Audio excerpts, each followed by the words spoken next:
최근 국민의힘의 비대위 구성이나 인재 영입 과정을 보면 대한민국 정치를 혐오와 퇴행의 장으로 만들려고 작정한 게 아닌가 하는 생각도 듭니다. 윤석열 정부의 인사검증을 해왔던 인사참사 장본인이 여당으로 오니 여당도 인사참사가 시작된 것 같습니다. 얼마 전 제가 입에 담기도 어려운 여성 비하 발언을 한 박은식 비대위원에 진심 어린 사과를 요구했지만 그 어떠한 답도 있지 않습니다. 또 비대위원으로 영입한 한동훈 위원장도 침묵으로 답을 회피하고 있습니다.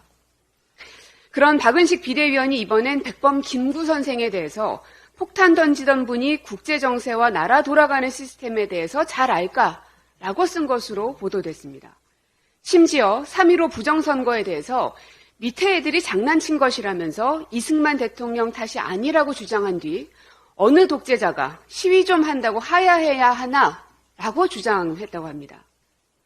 노예제에 의존하던 조선과 근대화된 대한민국 사이의 큰 간극에 결국 일제강점기가 있었음을 확인했다고 언급하는 등 사실상 식민지 근대화론에 가까운 주장도 폈다고 합니다. 박은식 비대위원뿐만이 아닙니다. 한동훈 위원장이 1호 영입인사로 영입한 박상수 변호사 또 논란이 되고 있습니다.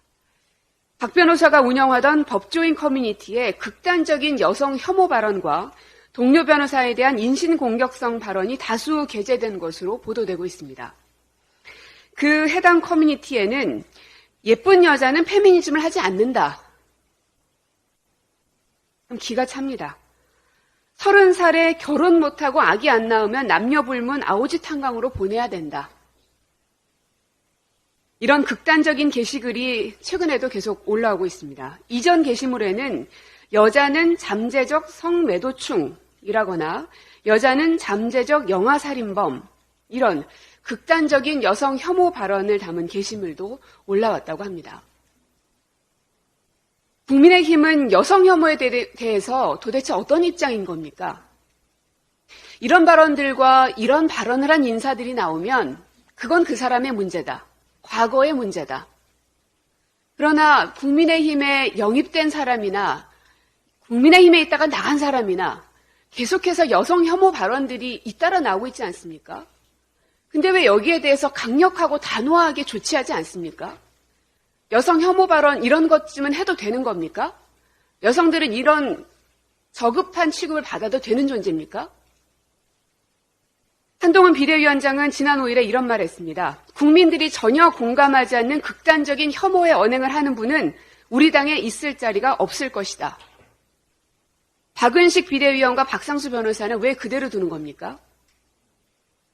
박상수 변호사는 본인이 운영하는 커뮤니티에 여성 혐오와 증오로 가득 찬 이 상황에 대해서 국민 눈높이에 맞는 발빠른 조치와 해명을 요구합니다. 뿐만 아니라 박은식 비대위원은 혐오 언행을 하는 사람이었더니만큼 국민의힘에 자리가 없을 거라는 한동훈 비대위원장의 말만 따나 스스로 자리에서 물러나야 될 겁니다. 또한 인사참사를 저지르고 있는 한동훈 비대위원장 또한 박은식 비대위원과 박상수 변호사의 현재 상황에 대해서 대국민 사과부터 하실 것을 다시 한번 촉구합니다.